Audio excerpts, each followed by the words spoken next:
Hello, my name is Christy Hall. I'm the writer-director of Daddio.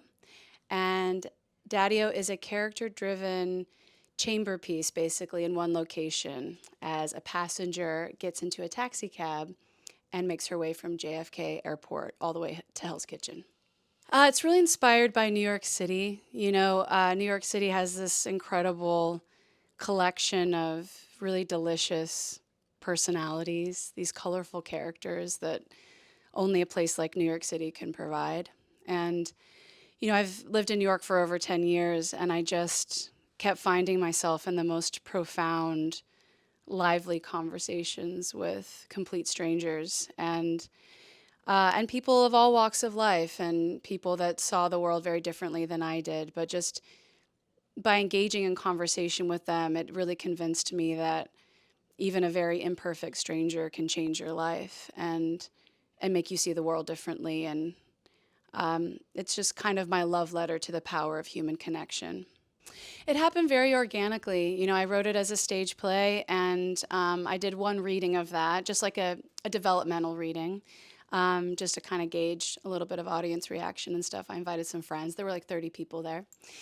And, from there, the play landed on the lap of Harry Langsfield, that he's now my manager. But he read it, and I got a random call from him. And um, I was looking for representation at the time, and he said, I read your play. I read it straight through. I absolutely loved it. I'd love to represent you. And and he said, not only that, but he said, I feel like it would be really cool. He said, Hollywood loves playwrights. So he said, I wonder if you turned this into a screenplay and we send it around town and see what happens. And this was like in early 2017. And so that's exactly what we did, that I made the transfer.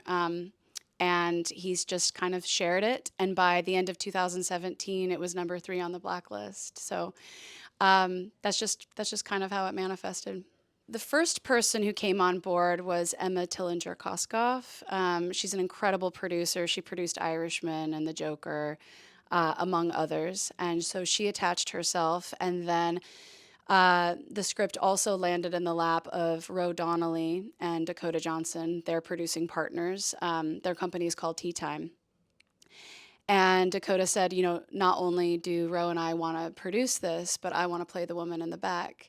And then she said, what do you think about me slipping the script to my dear friend Sean Penn?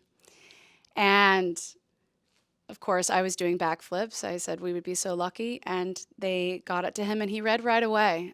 They sent it to him, and about 2 days later, he wanted to meet with me. And we sat down, and he said, reading your script made me want to be on stage again. And if you'll have me, I would really love to be a part of this. And it was really, truly incredible. And so once they got involved, that's when we got financing, and things just kind of snowballed from there. At first, there was a conversation of, do we need to expand this? Is that what cinematic audiences expect of you, right? So we had a conversation of, do we expand beyond the cab? Or, do we involve memories? Do we involve other people? And we all collectively decided that the power of this piece is that it is so contained.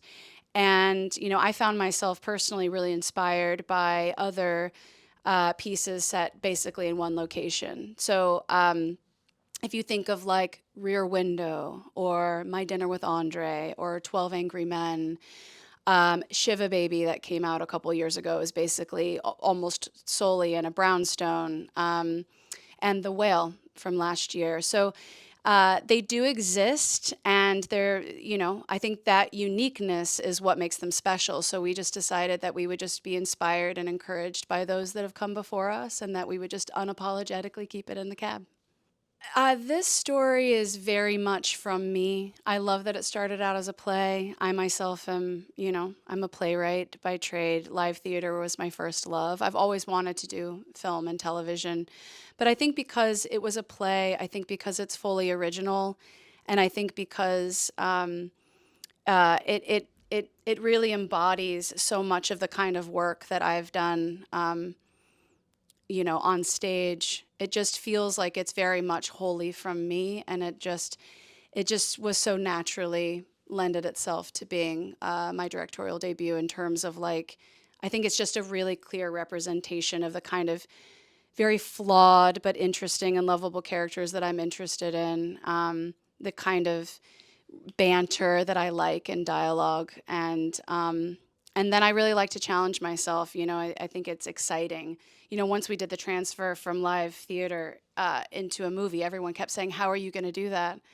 And I like that challenge. I like to do something that people think is almost nearly impossible. And this damn well nearly was, I'll tell you that. Well, it was really fun. Sean wanted to do a little bit of rehearsal. So you can imagine, it's my first movie. So, Dakota and I get invited to his house in Malibu, and we sit down and we do table work. We read through the script and really talk about, the intention of the words and the moments. We really treated it like theater. They're word perfect in this movie, so it was just incredible to see such care and ownership of the language on the page. And then it was kind of fun, Sean, he wanted to get the experience of, he said, what, normally we're not going to actually be able to talk to each other face to face. We're mostly going to be engaging with each other in the rear view.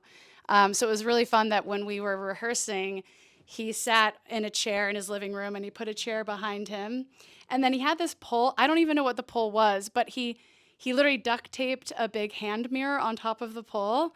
And then they sat and just kind of marked through the play in that in that way. And it was just so fun to sit there thinking, like, it felt like theater. It felt very familiar and not foreign, and just the way that we attacked it. And we had a lot of fun. We shot this in 16 days. So um, there are so many highlights of just us coming together. And I mean, look, we were exhausted, we were cold.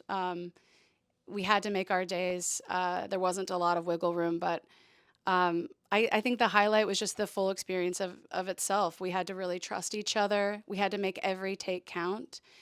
And honestly, at this point, it just kind of feels like a dream.